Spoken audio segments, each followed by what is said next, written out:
नमस्कार, मैं हूं गुंजन ग्रोवर और आज हम एक्सप्लोर करेंगे एक नई एसेट जो आपको म्यूचुअल फंड ओन करने वाले सभी एडवांटेजेस भी देती है बट एसोसिएटेड डिसएडवांटेजेस नहीं देती।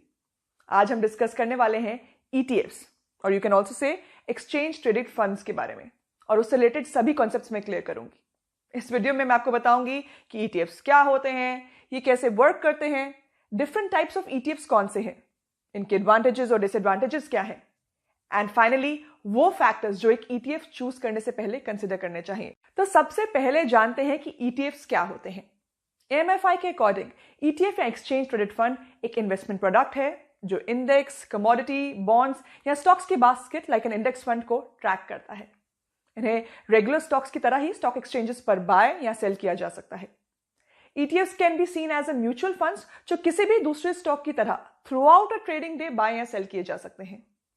ETFs भी रेगुलर स्टॉक ट्रेडिंग की तरह ही ट्रेडिंग फ्लेक्सिबिलिटी ऑफर करते हैं, जैसे कि short selling, limit orders, stop loss orders, margin buying, hedging और ऑप्शंस। इनके साथ साथ ETFs और भी फ्लेक्सिबिलिटी फीचर्स ऑफर करते हैं जो ट्रेडिशनल म्यूचुअल फंड्स और इंडेक्स फंड्स ऑफर नहीं कर पाते। एक ETF कई तरह के एसेट्स ट्रैक कर सकता है, जैसे कि stocks, bonds, currencies, future contracts या commodities such as gold. Important point यहां पर नोट करने वाला यह है कि जहां म्यूचुअल फंड्स इन्वेस्टर को अंडरलाइंग सिक्योरिटीज की प्रोपोर्शनेट ओनरशिप राइट्स प्रोवाइड करते हैं, वहीं ETFs के केस में किसी तरह की प्रोपोर्शनेट ओनरशिप राइट्स प्रोवाइड नहीं किया जाता। ETFs का एम है अंडरलाइंग सिक्योरिटीज और इन्वेस्टमेंट स्ट्रैटेजी के साथ associated same risk return profile provide करना। मोस्ट ऑफ द केसेस में ETFs मेनली पैसिव मैनेजमेंट के लिए यूज किए जाते हैं।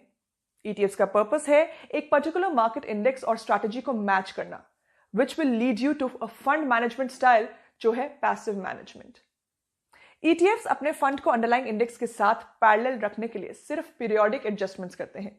वहीं एक्टिवली मैनेजमेंट फंड्स का एम है अंडरलाइंग बेंचमार्क को आउट परफॉर्म करना, जिसकी वजह से पैसिवली मैनेज फंड्स के पास एक्टिवली मैनेज फंड्स के कंपैरिजन में लेस फीस चार्ज करने के एडवांटेज है। फॉर एग्जाम्पल, एएमएफआई के अकॉर्डिंग इंडिया में पैसिवली मैनेज फंड्स का average TER that's a total expense ratio 0.2% के आसपास है। वहीं एक्टिवली मैनेज फंड्स का average TER that's a total expense ratio 1% के आसपास है, जो एंड यूजर के लिए दोनों टाइप्स के फंड्स में बड़ा कॉस्ट डिफरेंस हाईलाइट करता है। अब बात करते हैं कि ETF काम कैसे करते हैं। ETF सिंपली अंडरलाइंग इंडेक्स या कॉम्पोजिशन की परफॉर्मेंस को रेप्लिकेट करने पर फोकस करते हैं। Thus, they try to become the market and not beat the market. ऐसा करने के लिए ETFs अंडरलाइंग इंडेक्स को क्लोजली ट्रैक करते हैं ताकि वो अंडरलाइंग इंडेक्स की रिटर्न्स को मिमिक कर पाए। ETF यूनिट क्रिएशन के मैकेनिज्म में फंड्स ये इंश्योर करते हैं कि अंडरलाइंग इंडेक्स के कंपैरिजन में ETFs price along with the returns profile में मिनिमल डिफरेंस हो। इसलिए ETFs इन्वेस्टर्स को मार्केट और इंडेक्स रिटर्न्स अर्न करने का एक सिंपल और कॉस्ट इफेक्टिव वे प्रोवाइड करते हैं, जिससे मैनुअली इंडेक्स रिक्रिएट करने की इनकन्वीनियंस या कॉरस्पॉन्डिंग म्यूचुअल फंड बाय करने की नीड नहीं रहती। फॉर एग्जाम्पल, अगर एक इन्वेस्टर निफ्टी 50 के सिमिलर रिटर्न जनरेट करने की डिजायर रखता है तो सबसे इजीएस्ट और मोस्ट इफेक्टिव वे होगा ETF बाय करना, दैट इज ट्रैकिंग निफ्टी 50। ये इन्वेस्टर को निफ्टी 50 के स्टॉक्स बाय करने से रिस्ट्रिक्ट रखेगा और इंडेक्स के पैरेलल सेम वेटेज मेंटेन करने में हेल्प करेगा। एक इंडेक्स फंड बाय करना बहुत ही कन्वीनियंट और कॉस्ट इफेक्टिव है बिकॉज पैसिव ETF से associated TER that is the total expense ratio mutual fund से हमेशा कम होती है। इन ETFs को ड्यूरिंग मार्केट आवर्स किसी भी टाइम किसी भी फॉर्मेट में खरीदा जा सकता है, like with limit orders at specific levels. वहीं म्यूचुअल फंड सिर्फ गिवन NAV पर ही खरीदे जा सकते हैं और वो ट्रांजैक्शन मार्केट आवर्स के बाद ही प्लेस होगी। एडिशनली ETFs इन्वेस्टर्स को शॉर्ट सेलिंग की फ्लेक्सिबिलिटी भी प्रोवाइड करते हैं, जिससे इन्वेस्टर्स को अंडरलाइंग इंडेक्स की एडवर्स मूवमेंट से बेनिफिट लेने की अपॉर्चुनिटी भी मिलती है, जिसके लिए इन्वेस्टर्स को किसी तरह के रिस्की डेरिवेटिव्स लेने या फिर इंडेक्स के सभी स्टॉक्स को शॉर्ट करने का पेन नहीं लेना पड़ता। एक एग्जांपल से समझते हैं, अगर एक इन्वेस्टर निफ्टी 50 में फॉल के प्रेडिक्शन का बेनिफिट लेना चाहता है तो उसके लिए एक सेफ और इजी ऑप्शन है short selling of Nifty 50 ETF, rather than कि वो निफ्टी के डेरिवेटिव्स या फिर निफ्टी 50 के सभी स्टॉक्स को शॉर्ट करे।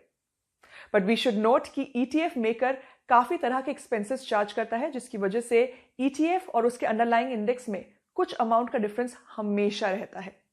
इस डिफरेंस को ट्रैकिंग एरर कहते हैं।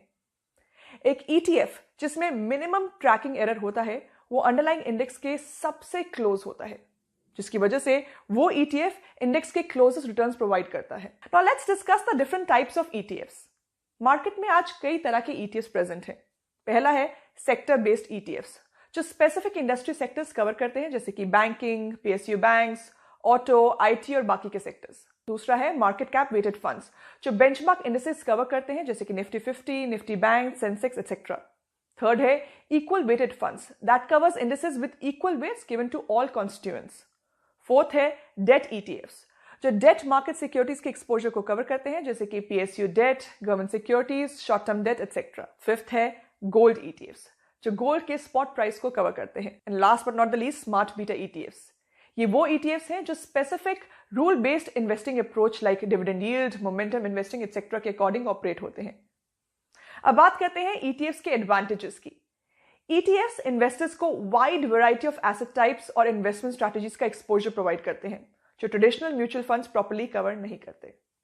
सेकेंड एडवांटेज है म्यूचुअल फंड्स के कंपैरिजन में ETFs की एक्सपेंस रेशियो बहुत कम है और बेटर ट्रेडिंग फ्लेक्सिबिलिटी प्रोवाइड करते हैं। थर्ड, ETF होल्डर्स को कैपिटल गेन्स टैक्स बेयर नहीं करना पड़ता, जिसकी वजह से म्यूचुअल फंड्स और ETFs के कंपैरिजन में ETFs ज्यादा टैक्स एफिशिएंट होते हैं। म्यूचुअल फंड्स में कैपिटल गेन टैक्सेस होल्डर्स में इवनली डिस्ट्रीब्यूट किए जाते हैं।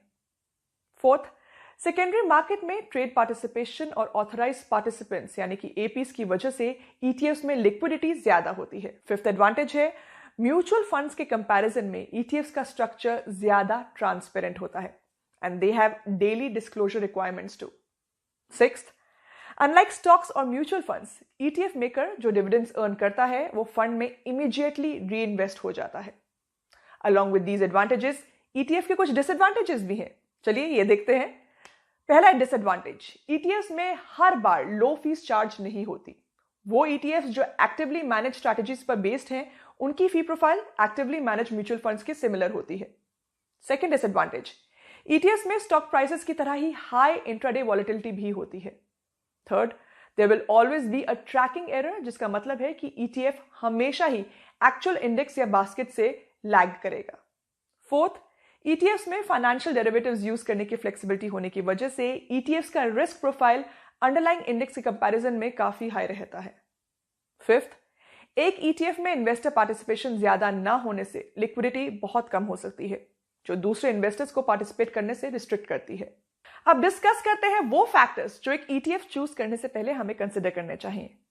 इन्वेस्टमेंट ऑब्जेक्टिव के बियॉन्ड 4 बेसिक फैक्टर्स हैं जो एक इन्वेस्टर को ETF चूज करने से पहले कंसिडर करना चाहिए। फर्स्ट है ट्रैकिंग एरर। ट्रैकिंग एरर जितना कम होगा, एक ETF उतना ही ज्यादा एफिशिएंटली अंडरलाइंग इंडेक्स को रेप्लिकेट करेगा। सेकेंड है लिक्विडिटी। फंड में जितनी ज्यादा लिक्विडिटी होगी, उस ETF को ट्रेड करना उतना ही इजी होगा। थर्ड है TER, जैसे कि मैंने आपको बताया, total expense ratio. Total expense ratio जितनी कम होगी तो इन्वेस्टर से एक्सपेंसेस भी कम चार्ज किए जाएंगे। फोर्थ है AUM, यानी कि एसेट्स अंडर मैनेजमेंट। फंड में AUM जितना ज्यादा होगा, उतना ही इन्वेस्टर का फंड में इंटरेस्ट भी बढ़ेगा, जिससे TER कम हो जाएगी। On that note, here's me Gunjan Grover signing off. Bye bye, take care, keep calm and invest on.